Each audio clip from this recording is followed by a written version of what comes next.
Pada Visitator kemarin, fase 15 berkesempatan untuk berbincang dengan Dr. Yoni Fuada. Sebelumnya, siapakah Dr. Yoni? Dr. Yoni Fuada Syukriani merupakan seorang dokter dan juga dosen yang pernah menjabat sebagai Kepala Departemen Ilmu Kedokteran Forensik di FK Unpad. Beliau juga pernah menjabat sebagai dekan termuda di FK Unpad dan saat ini beliau diamanahi sebagai Sekretaris Senat Akademik di Universitas Padjadjaran. Wah, keren banget kan? Nah, untuk lebih mengenal Dr. Yoni, kita beralih ke sesi wawancara yuk. Nah, sebelumnya kita kenalan dulu ya. Nama saya Yoni Fuada Syukriani, tadi sudah ada ya, tempat tanggal lahir di Bandung. Jadi saya ini lahir di Bandung, kemudian sekolah di Bandung, bekerja juga di Bandung, ini nggak keluar-keluar ya. Jadi Kuncen Bandung. Angkatan saya angkatan 89. Angkatan 89, sebetulnya saya lulus SMA itu 88 ya, dan saya sebelumnya itu tidak masuk kedokteran, saya masuk ke arsitektur ITB karena cita-cita saya jadi arsitek sebetulnya gitu. Nah, cuma setelah itu orang tua coba deh tes ya, kalau dulu tes UMPTN dulu, si Permaru ya dulu. Lalu ternyata masuk, akhirnya ya sudahlah, kelihatannya orang tua sangat berharap saya jadi dokter, jadi saya pindah ke kedokteran gitu, dan sampai sekarang saya malahan betah di sini ya. Bagaimana tantangan yang dokter alami selama menjalani pendidikan S1? Itu mencoba masuk ke kedokteran, kemudian waktu itu juga sistem pendidikannya nggak seperti sekarang ya, belajar sendiri begitu kan, semuanya disuapi lah, kalau saya bisa bilangnya. Dosennya memberitahukan banyak hal karena textbook dan lain sebagainya tidak mudah seperti sekarang ya. Nah, itu cukup menantang bagi saya karena sayanya cepat bosan gitu. Dan saya mencoba waktu itu juga ada beberapa textbook yang tersedia, misalnya saya mencoba belajar dari situ, tetapi ternyata bukan itu yang diharapkan waktu itu ya, karena sistem pendidikannya beda. Kalau saya melihat sekarang, wah ini anak-anak bebas sekali nih, merdeka belajar ya, mau ambil dari mana, kemudian bahasa Inggrisnya bagus-bagus, kemudian didorong untuk mencerna sendiri ilmu pengetahuannya. Dosennya kan sebetulnya hanya mengecek saja apakah memang sudah benar pola pikirnya. Menurut dokter, apakah ada hal yang sangat penting dimiliki oleh dokter tapi jarang diperhatikan? Orang yang penyayang itu agak terlupakan, karena rata-rata beranggapan yang paling menonjol itu kalau mau jadi dokter dia harus pinter. Memang betul, nggak salah itu, karena kalau nggak pinter dia tidak akan sanggup menyerap pengetahuan yang demikian banyak dan cukup kompleks ya, kemudian mencoba menerapkannya, mengintegrasikannya. Itu kan harus yang pinter ya, kalau nggak pinter susah kayaknya ya, kasihan pasiennya. Tapi yang kedua menurut saya yang harus menonjol adalah dia harus penyayang, karena dia akan berhadapan dengan orang yang sedang bermasalah gitu, dengan tubuhnya, dengan jiwanya ya, dan bukan hanya dengan pasiennya, nanti ketemu dengan keluarga dan lain sebagainya. Kalau saya lihat persoalan yang dihadapi dokter dalam berpraktek sehari-hari itu justru setengahnya itu bukan terkait ilmu pengetahuan biomedik yang sedang saudara pelajari atau klinik, terapi dan lain sebagainya. Setengahnya justru kita itu bagaimana cara menangani orang, dan menangani orang itu harus dengan kasih sayang. Lalu apa motivasi menjadi dokter dan mengapa memilih untuk menjadi spesialis forensik? Itu munculnya kemudian karena saya kan memang tidak bercita-cita jadi dokter ya. Jadi dari kecil, dari umur 7 tahun saya cita-cita jadi arsitek dan tidak tercapai gitu ya. Jadi ketika masuk ke kedokteran saya bingung sendiri nih, ngapain saya ya, karena waktu itu memang bayangan yang ada di benak saya ya, dokter itu ya berpraktek, kemudian praktek, kalau nggak praktek umum dia spesialis di rumah sakit, kan begitu aja gitu ya bayangannya. Nah, baru muncul tuh setelah saya koas ya. Jadi saya mungkin waktu S1 tuh nggak mendapat gambaran yang penuh tentang profesi dokter itu seperti apa sesungguhnya. Nah, tapi setelah masuk koas tuh baru kelihatan, baru memilih ya, baru bisa melihat, oh ini cukup menyenangkan, ini tidak, dan lain seterusnya. Nah, kebetulan saya ini dari kecil juga senang baca buku detektif. Ya, saya nggak tahu nih saudara-saudara kenal nggak dengan judul-judulnya ya, karena jadul banget ya. Jadi dulu itu saya novel-novel anak remaja tuh macam Sabta Siaga, lalu Lima Sekawan, lalu apa lagi ya. Lalu setelah SMP, SMA mulai baca Agatha Christie ya. Saya lihat di YouTube juga ada film-filmnya tuh tentang Hercule Poirot atau Miss Marple misalnya. Nah, cerita-cerita begitu saya senang banget itu dari SD itu saya sudah senang baca yang begitu ya. Jadi pas saya keliling di koas nih, kelihatannya kok yang lain-lainnya saya kurang merasa serp gitu. Tapi ketika masuk forensik yang orang lain justru mungkin banyak yang nggak suka ya, saya kok kayaknya ini deh.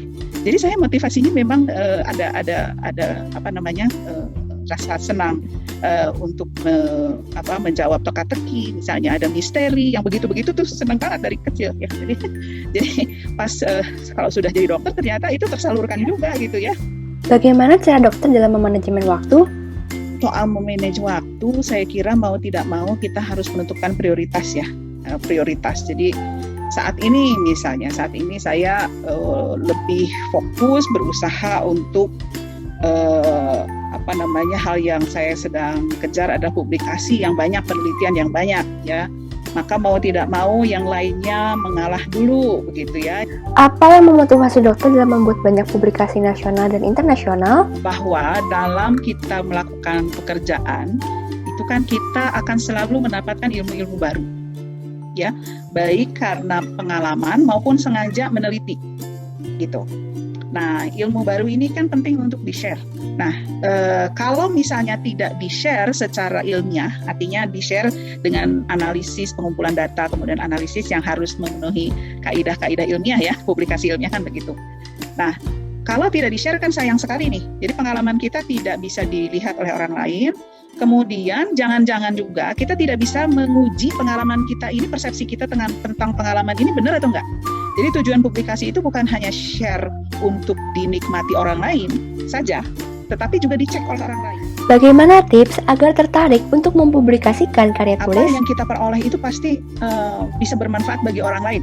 Ya, misalnya sebagai dokter umum nih, ternyata dia bekerjanya di daerah yang banyak kasus trauma.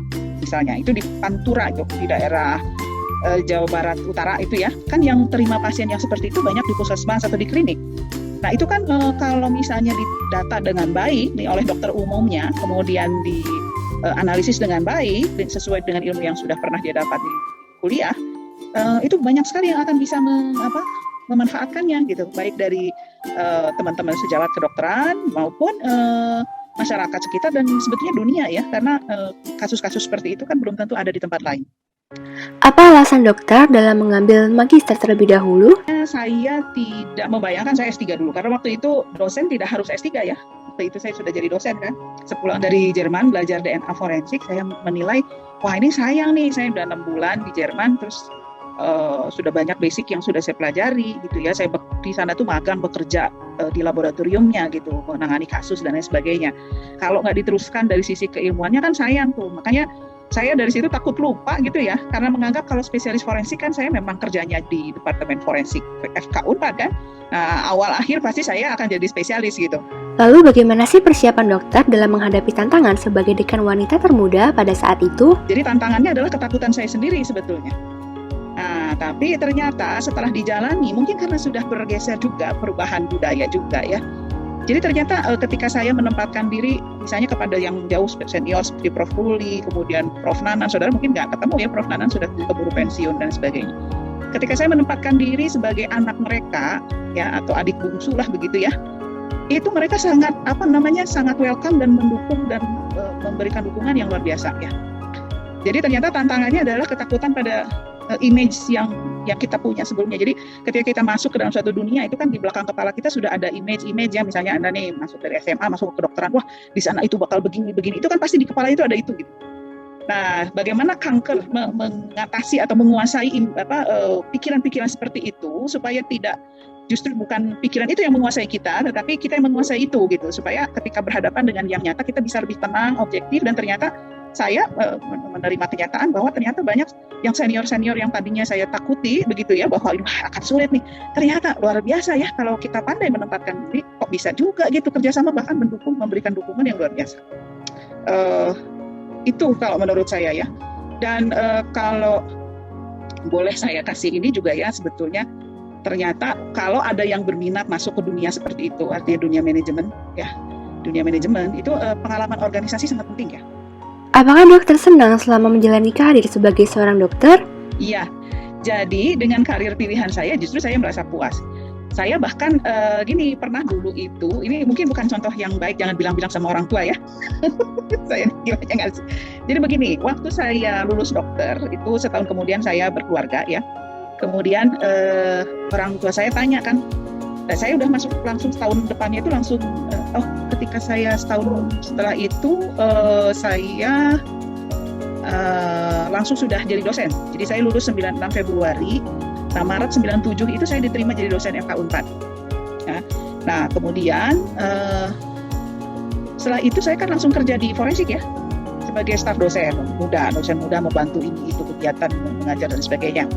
Lalu orang tua saya bertanya, kenapa kamu nggak praktek gitu? Kenapa kamu nggak praktek?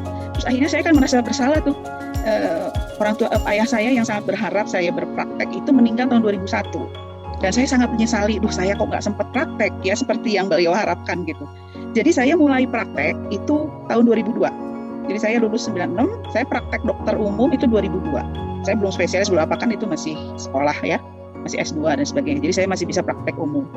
Nah ternyata saya hanya bisa bertahan 2 tahun karena saya tidak terlalu sreg ya dengan diri saya menghadapi pasien gitu. Ya, apalagi waktu itu terutama belum ada BPJS ya. Jadi ketika saya berpraktek itu saya dihadapkan pada pasien-pasien misalnya yang ini mestinya diperiksa laboratorium ini itu begitu. Tapi mereka itu nggak punya uang, terus mau bagaimana gitu? Saya pusing sendiri itu. Ya akhirnya, kalau seperti ini saya nggak sanggup ya. Ya kalau misalnya orangnya memang menginginkan itu bisa saja dia justru punya peran di situ ya. Tetapi saya memilih waktu itu untuk sudahlah berhenti saja, nggak usah praktek. Jadi hanya 2 tahun saya praktek dokter.